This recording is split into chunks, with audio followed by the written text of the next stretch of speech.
Fauzia. Ibu Fauzia ini adalah ibu kandung dari almarhum yang sudah meninggal karena dianiaya oknum TNI, ya. Jadi ibu ini jauh-jauh datang dari Aceh untuk memperjuangkan keadilan anaknya, didampingi oleh tim, kalau boleh timnya siapa aja? Ridwan Hadi. Siapa? Ridwan Hadi. Tim Aceh itu. Tim Aceh, tim pengacara Aceh ya. Iya. Ada tim pengacara Aceh, namanya dong biar. Ridwan Hadi, Musa Safriza, Adam Bayola, dan Bayusi. Oke, jadi tim pengacara dari Aceh juga lengkap di sini. Dan sebenarnya tujuan ibu ini adalah agar penyidikan kasus ini transparan dan diterapkan pasal yang tepat, ya. Kalau boleh juga mengarah ke 338, yaitu pembunuhan, ya bukan hanya sekedar penganiayaan. Dan dalam kesempatan ini kami kasih kesempatan juga kepada Ibu Fauzia curhat, mau ngomong apa aja Bu, silakan Bu. Dari almarhum korban datang jauh-jauh ke Jakarta untuk mencari keadilan untuk anak kami dan keluarga kami sama kami. Bagaimana hukuman yang layak, yang setimpal apa yang sudah diperbuat terhadap keluarga kami.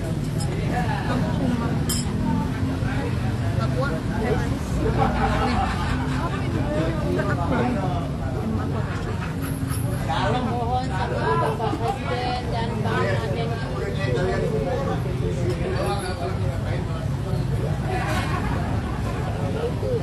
untuk kami mencari keadilan yang seadil-adilnya. Apakah visum sudah pernah dengar, sudah divisum atau belum pernah lihat? Berapa? Sudah apa itu? Jadi kayak asma, diduga asma gitu. Itu di asma sih. Iya. Ya. Ini visum dari Rumah Sakit Karawang pertama kali. Oke. Itu sudah hasil belum dikasih lihat ke kami.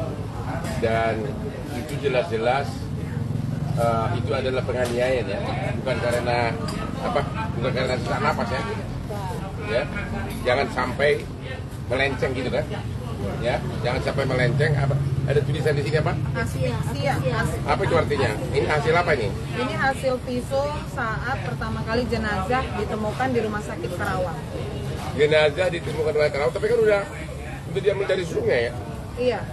Diangkat dari sungai, dibawa ke rumah sakit, divisum, hasilnya ini. Bagaimana bisa tahu sesak napas kalau udah dalam air? Iya. Hah? Logikanya gimana sih? Jadi memang karangan jenazah aja, Pak. Apa? Di visum dia jadi. Ya. Sudah di visum tapi hasilnya belum. Oh, di visum resminya di RSPAD, tapi belum ada hasilnya. Otopsi. Otopsinya, Oh, oke. itu hanya surat keterangan jenazah aja, Pak. Iya. Ini ada surat keterangan jenazah doang, ya? Iya, tapi ini Oke. ada penyebab langsungnya disebutkan. Asfiksia, penyebab antara asfiksia, penyebab dasar Ya udah, apa lagi Bu yang mau Ibu jauh-jauh datang ke Jakarta? Nanti kita akan ketemu juga aparat terkait. Apa lagi Bu? Silakan Bu.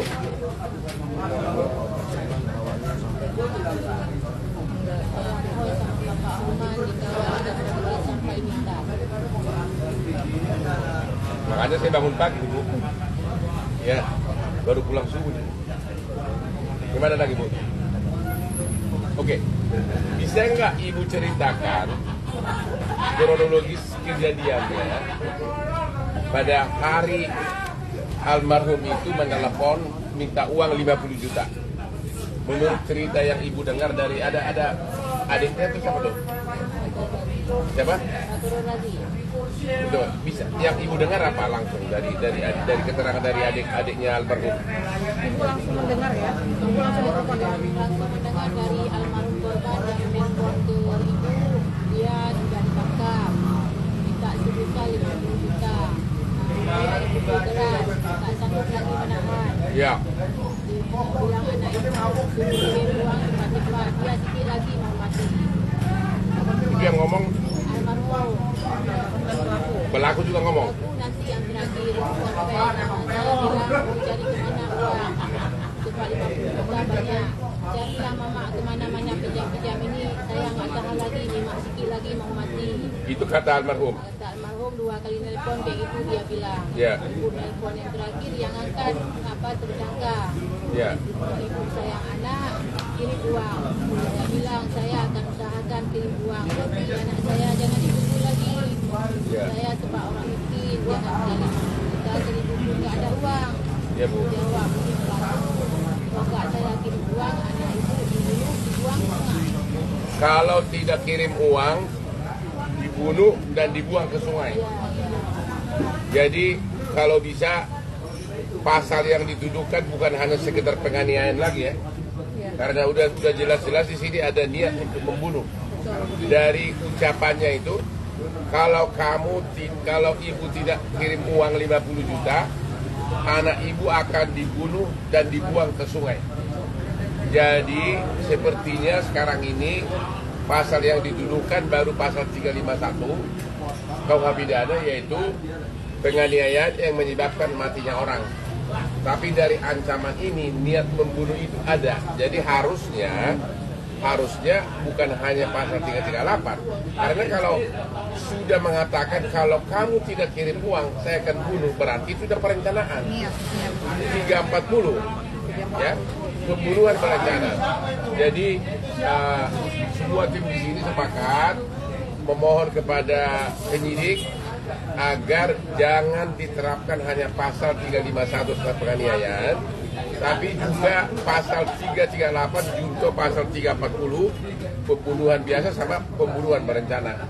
Karena prosesnya itu kan lama kan, pembicaraan telepon itu kan, disuruh telepon, kalau nggak kirim uang, ya, kalau nggak kirim uang agar saya bunuh. Terus apa bedanya dengan kasus Sambo, ya kan? Dan itu kan juga prosesnya mirip-mirip kan, ya kan? Dari segi waktu kan mirip-mirip kan. Ini mana tenang dengan tenang dia mengatakan, ibu kirim, ini kata kuncinya di situ dari segi hukum pidana ya. Ibu kirim 50 juta. Kalau tidak akan saya bunuh. Itu udah pasti perencanaan dong. Bukan lagi penganiayaan, ya kan? Kalau penganiayaan itu digebukin tanpa ada rencana, ngomong-ngomong tanpa ngomong-ngomong, dung. Nah, itu baru penganiayaan biasa. Tapi kalau sudah benar-benar dengan penuh kesadaran dan ada waktu mengatakan kalau ibu nggak kirim uang 50 juta saya akan bunuh dan saya akan buang ke sungai, itu sudah pembunuhan berencana. Jadi himbauan ibu agar si pelaku jangan hanya pasal tentang penganiayaan. Begitu Bu. Kemudian dari tim silakan dari Aceh.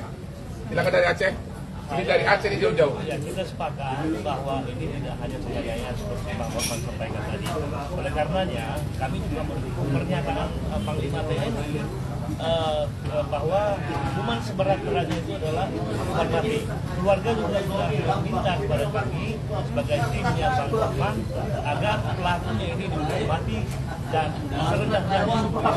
Tapi pilihan kita adalah kita beradvokasi agar proses ini bisa berlalu dengan benar-benar menjunjung tinggi nilai-nilai hukum pidana, dan tentunya saya kira kalau 338 dan 340 pantas ini diberikan hukuman mati.